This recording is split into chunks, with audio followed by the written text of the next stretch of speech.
Doing a great job today, Dan. Great job. So all diets absolutely do work, and everybody has lost weight at some point. What that weight means or is often very different to what people think it is. We often gain weight over the course of the weekend, absolutely panic and crash diet, or try and drop our calories to make allowances for that, but it doesn't mean it's not necessarily the right thing to do. The biggest thing is what happens after the diet. So having an exit strategy after the diet. So most people go, right, I'm going to get really, really lean, and then later on, once I've got to that point, I will just go back to my previous way of eating, which is pretty stupid.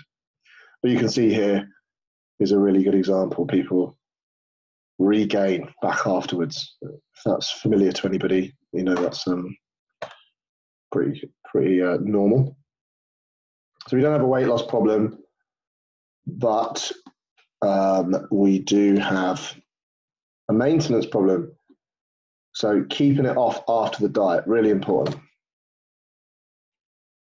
Okay, so when are we most likely to break our diet? So usually, I think you're going to pretty much know the answer to that. Now, studies have been done over the years. This is a new one in 2017. And took 189 overweight and obese participants and put on a 12-month behavioural weight loss program. And then 3 times throughout the study, each participant had to fill out a questionnaire on their smartphone 6 times a day. So real kind of accountability there. Something to really note. Why accountability? When you talk about weekly check-ins and why people don't do it, it's really important that you check in, especially if you're really trying to get results, because we can't change anything that we don't know. And this is why we're talking about having as much data as possible. So they did 2 weeks at the first 12 months, at the beginning of the 12 months. They did 1 week halfway through, and they did a week at the 12-month mark. And the studies and the studies kind of showed loads of interesting stuff. We're going to move on to that. But what we want to know is how often do people break their diet? Now this is interesting. I think a lot of people will be quite surprised by this.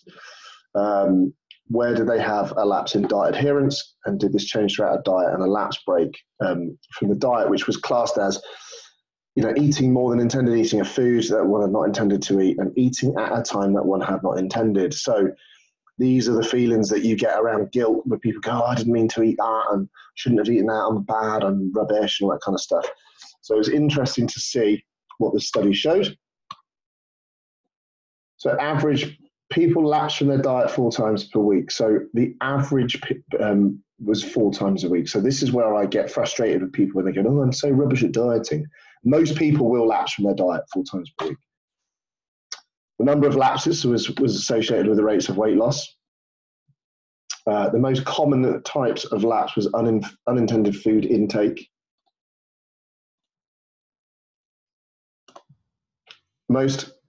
Guys, if you're joining in, I've cancelled you, cancel your video and unmute you. Make sure you stay that way, please, guys. The most common location for lapse was at home. So this is huge, guys. This is why I always bang on about food environment. So is your environment set up correctly for you to get the best results? I would say most people's is not. And the most common time for a lapse is in the evening, and you've got to think why that is. So obviously the risk of lapse is higher on weekends versus weekdays. I did that little graph last week where your weekend intake can massively impact your week, your sort of fat loss and results over time. The few odd calories that you think you might have extra can often be vastly, vastly over where you think they are. And obviously more takeaways are ingested on the weekend, more times out eating, et cetera, with friends, family. And you can massively underestimate, which is very common. I do this all the time, underestimate what I've had. And it can make a big difference. But obviously the weekends, people go, 5 days a week, I'm good. 2 days a week, it's the weekend, I do what I want. And actually that massively impacts weight loss. So what does this tell us? Eating foods we didn't mean to at home in the evening.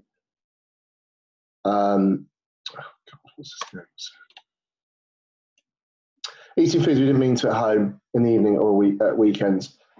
You know, this is a real common occurrence, isn't it? It's pretty straightforward. The studies show it. It's normal. People do that all the time.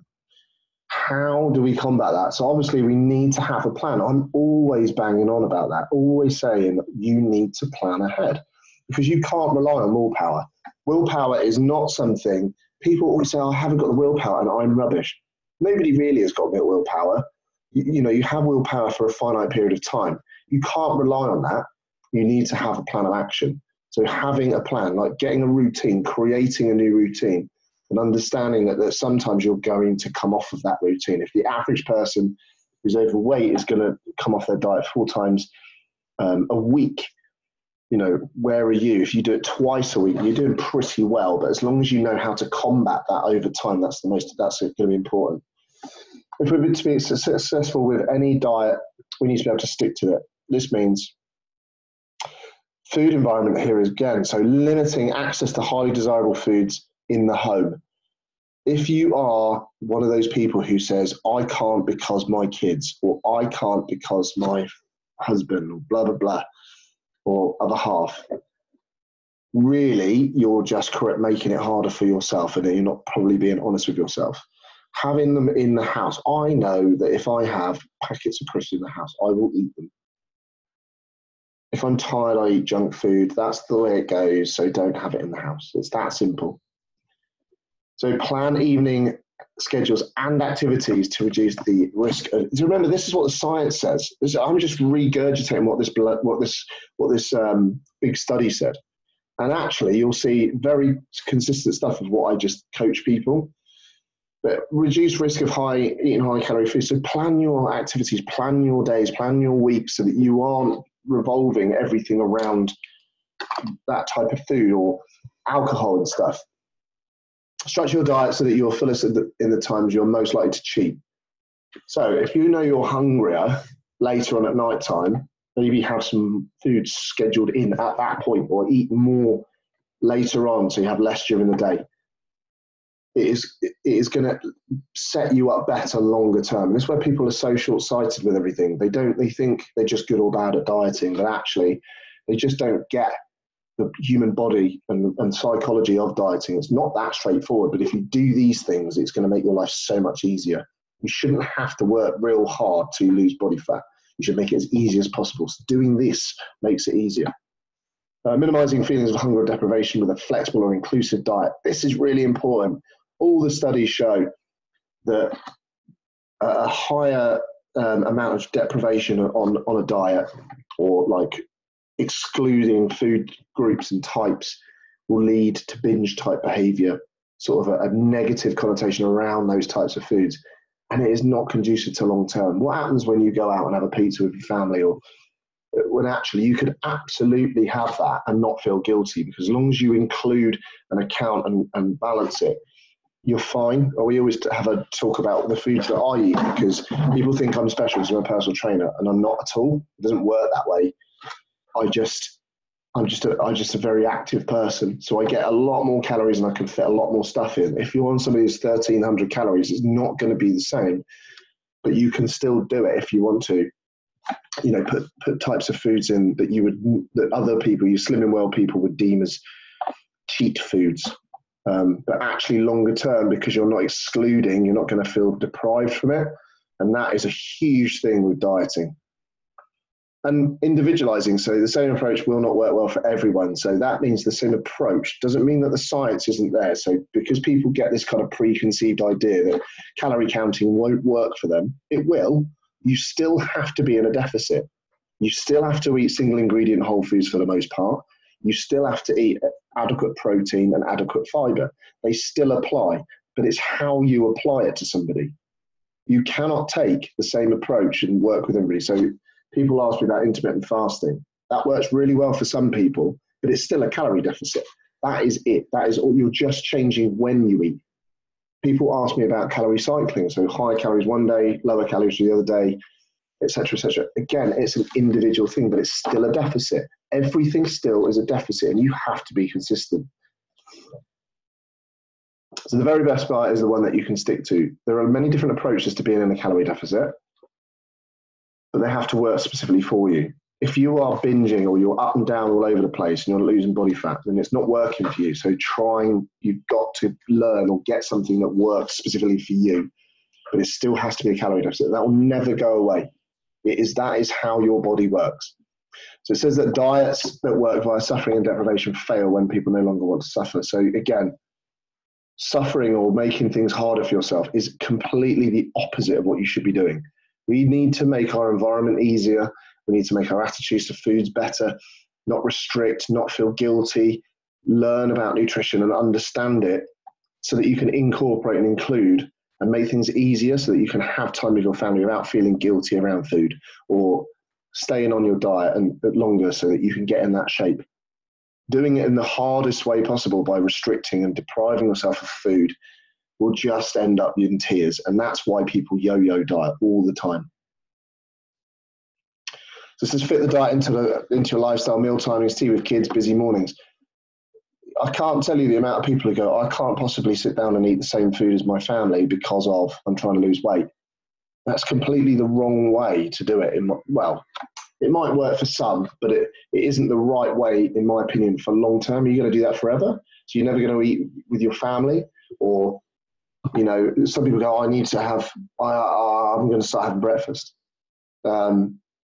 But why are you having breakfast, or why aren't you having those meals with your family and stuff? Is it because they can't eat the same foods as you, or are you not looking at the bigger picture and saying, actually, as long as I hit this, this, and this, and I make sure that I'm relatively healthy and I'm 80% on, and I'm in a calorie deficit, are you missing the point? Do you need to have breakfast in the morning? The answer is no, you don't, depending on who you are. So fitting the diet to your preference, less large meals or more smaller meals, or two big meals, for example. So again, somebody who I work with who does do intermittent fasting really just like to eat 2 big meals and they're sorted, and it helps them keep in a deficit. Or some people just don't suit with bigger meals. They say, I feel bloated and I'd just rather eat less meals throughout the course of the day, etc. So fit the diet to your taste, fat or carbohydrates. So protein is a given. We have to hit our protein intake. That's sort of a no-brainer. But people are frightened of carbohydrates, or they're frightened of fats, but they're just calories, guys. It doesn't actually, in terms of fat loss per se, it doesn't actually necessarily matter where they come from per se. You should look for single ingredient whole foods for the most part, good quality, but preference too. I couldn't imagine anything I'd rather eat less than an avocado, which is very, very fat dense. So I don't really go for high fat foods. I prefer more carby based foods. So your starches like potatoes, rices, pastas, etc. Whereas a lot of people are more for fats. They like your fish, they like your avocado, nuts, and things like that. They don't really tip my boat. Tip my boat? Tip my boxes, float my boat. It's 2 in 1 there. That's like a present. Here you go. What works for Sue from accounts might not work for Eve or Steve. So just in terms of how your diet is set up, might not work specifically. So comparing yourself or trying to implement something else that one of your friends or family is doing, doesn't mean it's going to work for you. I was talking about calories and why you shouldn't compare the calorie intake because to somebody last week, because it is irrelevant what somebody else is doing. It's all specific to you, hence why people should check in. Okay, so how do we think fat loss looks? We are going to see a lovely straight line. We want it to look like this. New Year's Day, goal weight in May, bosh, straight down. Very nice, 5 months, going to lose 4 stone, boom. But there's so many other factors that come into play. So we always plan in the best case scenario, and we probably shouldn't. So to lose weight, you don't have to be perfect, you simply have to be better. You cannot be perfect, it's just not possible, but understanding that you are where you are now, if you make positive choices for the most part, you are going to end up in a better place. How quickly you're going to take to get there is probably going to look a little bit more like this. For some reason, that just makes me hungry for spaghetti. So we think it looks linear. It takes longer than you ever think.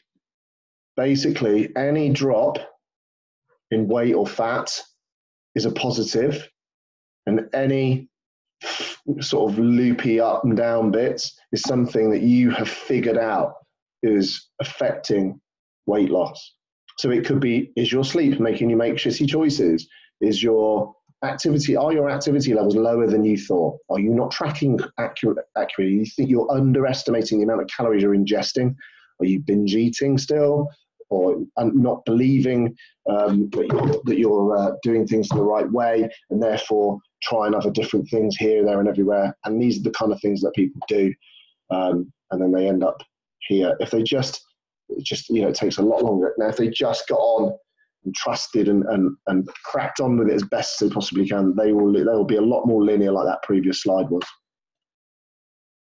So everything is always an experiment. Again, so there's always experimentation. You should be experimenting with different times of meals that suit you, volumes of meals, how you set your diets up, like protein, how much protein, sort of like what protein sources you prefer, trying to stay away from just shortcuts all the time and trying to understand, experiment with food. I see so many people just like give up because they don't like cooking. Well, I hate cooking, but you still got to eat. But like I say, everything is an experiment. So I kind of like that saying. So fat loss principles are universal. Okay, fat loss application is individual. And that's I didn't write that. Somebody else did. But fat loss principles are universal. And what that means is it doesn't matter what your opinion is on your body, that you think your body is different. It isn't. I wish it was, because then I'd be a millionaire and I'd be selling whatever weight loss products to you, and I'd charge everybody loads of money. But ultimately, fat loss principles are universal. Loads of people don't believe it. You think that you're different, but you're not. How we get fat loss is to each individual person is an individual process. So how we get you into a calorie deficit is an individual thing. So this is why people look at other people. I've had 2 people in the gym today. I've had saying about how the people, what they're doing. It is completely irrelevant. It does not matter. So Alad and I, very similar in age, very similar in build, very similar in likes and all that kind of stuff. Absolutely, I will never ever do what he does to get in shape, and he won't do the way I do things either. We don't have the same time scales. We don't have the same mental kind of well-being. He's a lot more balanced than I am. There's so much different stuff going on. His family dynamics different. It's just that everything is different, but the actual principles, we're still the same. We're still 2 35-year-old blokes who train and eat food, and our bodies work in the exact same way, and that goes for you too.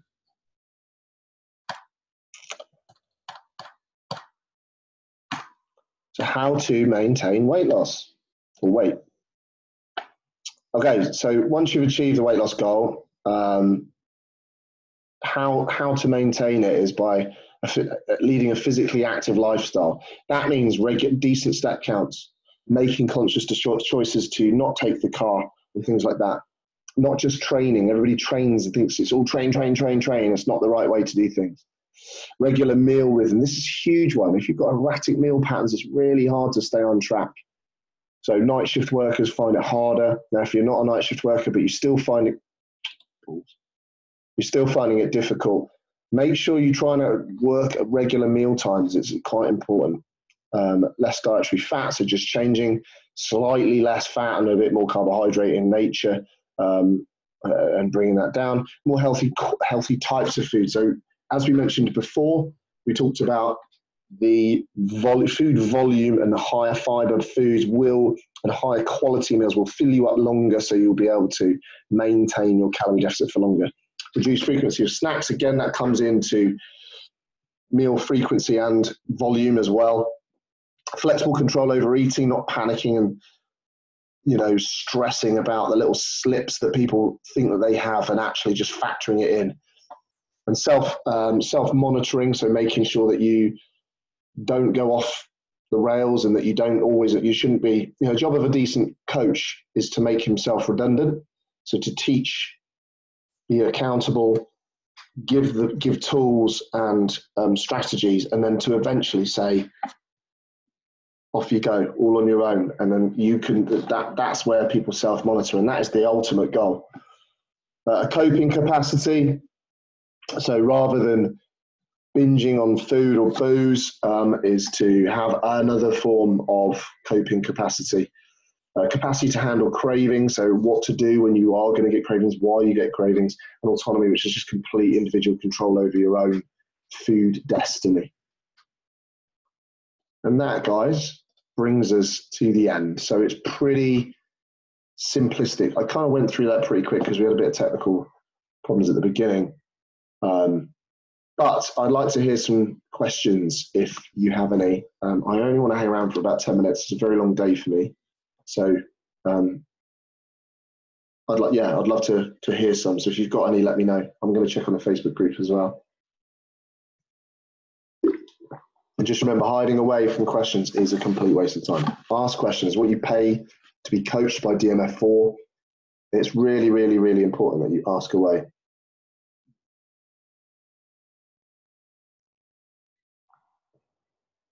Don't be frightened. If you want to ask a question you don't want people to see, you can message me and I will put it into the chat.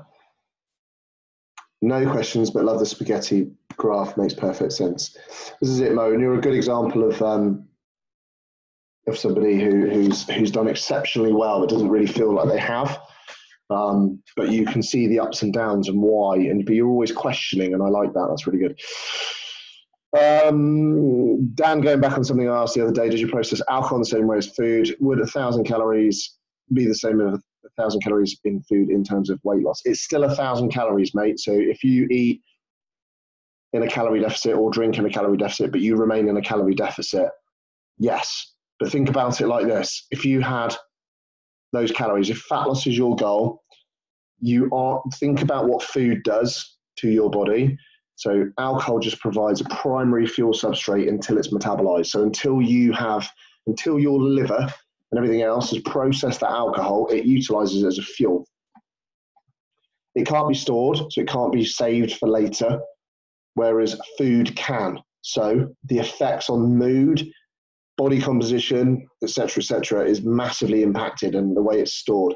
So yes, it is the same initially, but think about long term and what you do over the course of a week rather than that initial time. So if you're going to have 1,000 calories of food, 1,000 calories of alcohol, yes, you'd still lose weight if you're in a calorie deficit, but long term, is that more conducive or less conducive to you looking and feeling the best that you possibly can? I think we know the answer, but you know me and my opinions and stuff on the alcohol. So yes, you can, but a lot of people kind of get it the wrong way around. So especially if you want to get into a great body composition, get into a place for great body composition. A good question, mate.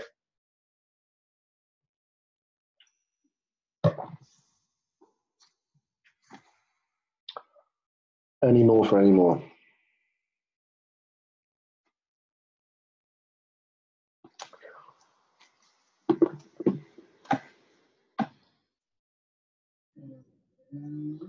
So talking about consistency of calorie intake, when does it step outside of consistency to a big variance?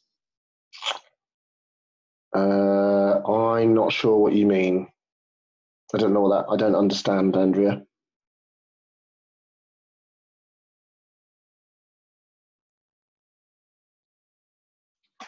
I'm not the most intelligent of people. You might have to reword it. I don't know. I don't want to just guess at what I think you mean.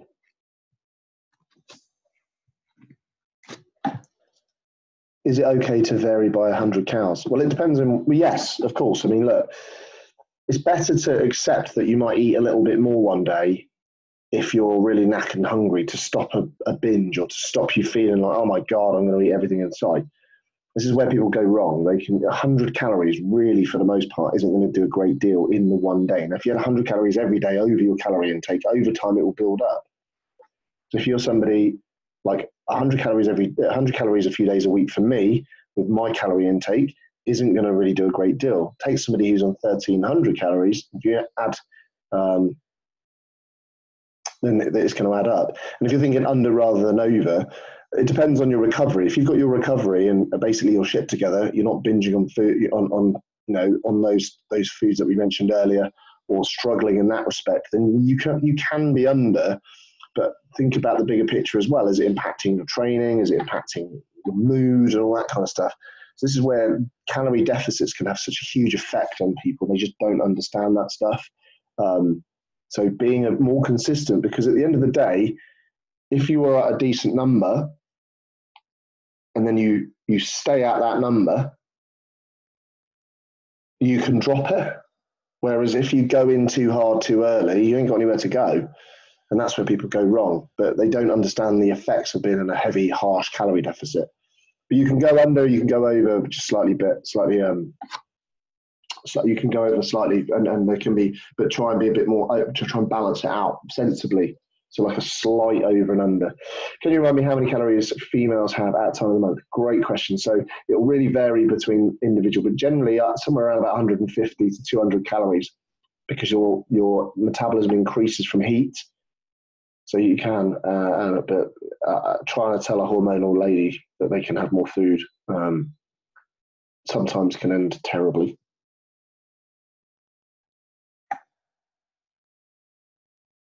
A good question, because the amount of women go, what? You can? So better to just go, right, you can have 150 calories extra, eat into another 300 calories as well, and have it from a great big bar of dairy milk. And they're like, you're mental. It's like, yeah, but you won't have it. And they feel good and they don't stress. Does having more muscle increase metabolism by much? So the new evidence says 6 calories per pound. So no is the answer. Great question, mate, because that is something I used to get, more muscle means more calories. It does, but there's nothing really to write home about. What you'll find is actually more people, when you gain more muscle, you're probably looking at a more active lifestyle anyway. So people are sitting, not on the sofa as much. They're not eating as much crap. They're seeing better results in the gym because they're seeing more muscle and all that kind of stuff. So they up their energy expenditure by moving around, doing a bit more sport or a bit more activity. So they're like, oh, wow, and then they get more calories.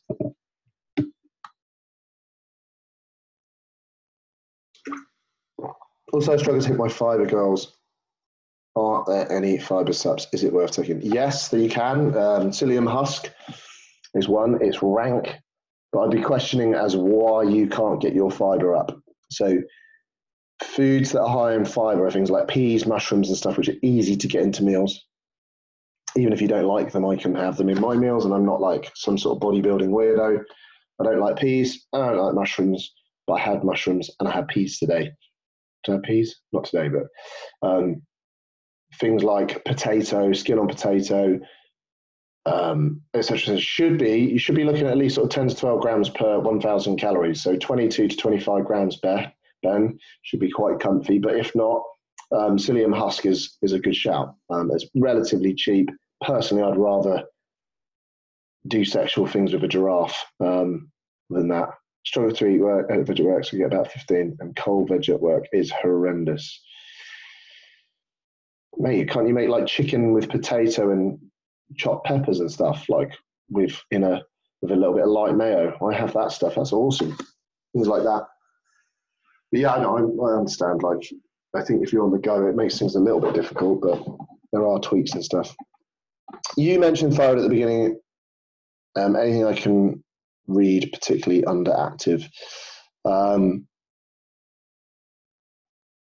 Anything you can read? There's probably lots you can read. There's not. The thing is with thyroid, and even with medicated thyroid, it's still the same. The principles are still the same. You still have to make the effort to go to bed at a decent time. You still have to eat in a calorie deficit. It might just be a harsher calorie deficit than somebody who doesn't have not might be, it will be.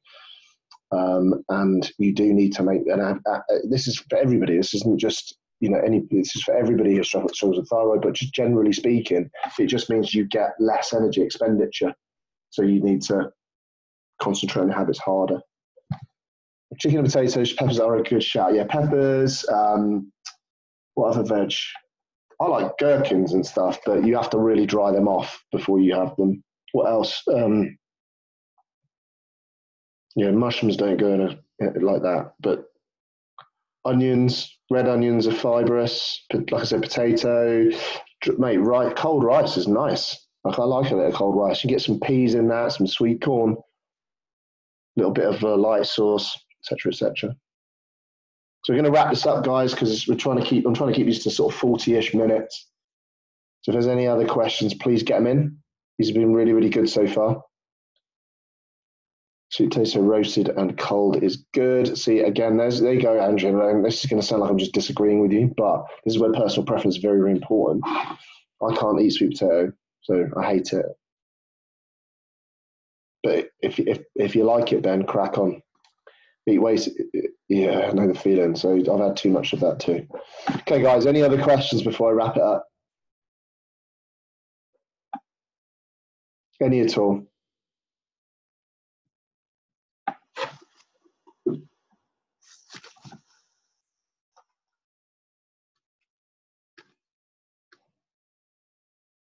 There's none on the Facebook feed, so cool. Okay, guys, so well done. Thanks for listening. Hopefully that kind of makes sense, and it kind of irons out any kind of preconceived ideas that what you should and shouldn't be doing with trying to stick to your diet. Again, always happy to answer questions wherever I can. We're just here to help make your life easier, not the opposite way around. Try not to make your diet harder than it needs to be.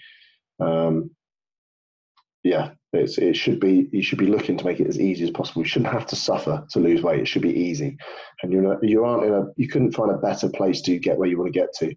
Like I say to people, every single person, the importance of the accountability, checking in is huge. So make sure you do it. Cheers, guys. Take care.